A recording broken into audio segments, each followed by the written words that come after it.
जगतसिंहपुर जिला सदर ब्लॉक अंतर्गत पुराणागढ़ स्थित विजु पट्टनायक डिग्री कॉलेज रे युव ओडिशा नवीन ओडिशार शुभारंभ करा जायछि।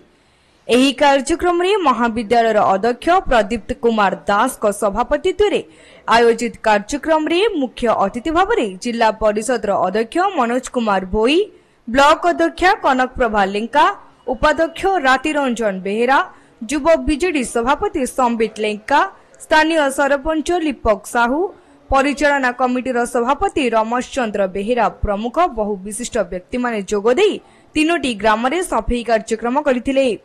एही स्वच्छता परिवेश सृष्टि करबा पई युव ओडिशा नवीन ओडिशा कार्यक्रम रे 200 रु ऊर्ध्व महाविद्यालय छात्र छात्री माने शामिल होई कार्यक्रम को सफल करथिले। एही कार्यक्रम रे महाविद्यालय कर्मचारी माने सहयोग करथिले। समाजर किछि युव पीढ़ी विकास हब, सुस्थ रहिब, परिवेश आमर सुरक्षा रहिब, सेथिबें कि नवीन पट्टनायक माननीय मुख्यमंत्री ये होजी गोटे बड़ प्रयास। आमर कॉलेज तरफ प्रेसिडेंट सारे आमर प्रिंसिपल सारे युव युव छात्र छात्री बृंद मानक नहीं गाँ गहली मानक सफा सुतरा कार्यक्रम आरंभ करती आमे माने बहुत खुशी। गवर्निंग बॉडी मेंबर भी से सहयोग करछन्ती प्रेसिडेंट सार को। ये माननीय मुख्यमंत्री जो नवीन पट्टनायक ये नूतन प्रयास युव ओडिशा नवीन ओडिशा रे समस्त युवक युवती मान को एक्टिविटी करने निर्देश आसी। आज विजु पट्टनायक डिग्री कॉलेज तार ये कार्यक्रम आरंभ करछि।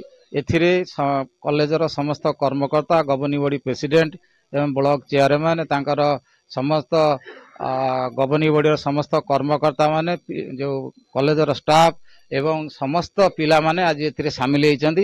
एठी आज 3टा ग्राम को आज युव ओडिशा नवीन ओडिशा रे शामिल करा जायछि।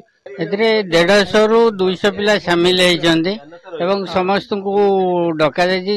विपुल संख्यार पिला माने अथिबारु आम मध्य खुशी एवं मान्यगण्य अतिथि मान को सम्मिलन रे एठी उन्मोचन होइछि, इनागुरेशन होइछि।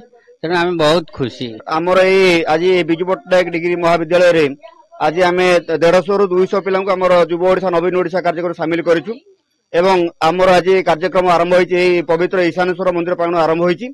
एथिरे आमर जगतसिंहपुर जिला परिषद चेयरमैन, जगतसिंहपुर ब्लॉक चेयरमैन एवं समस्त मान्यगण्य अतिथि को निमंत्रण करथिले। आम कथा रक्षा करी एही कार्यक्रम उद्घाटन करछन्ती एवं एथिरे आमे 4 गोटी गाँव को प्रथम करी आमे नेइछु सफाई कार्यक्रम रे, सोशल अवेयरनेस कार्यक्रम, सोशल एक्टिविटीज कार्यक्रम रे एवं आहुरी मध्य आमे हेल्थ एक्टिविटीज मध्य नेइछु, हेल्थ अवेयरनेस प्रोग्राम मध्य ग्रहण करछु।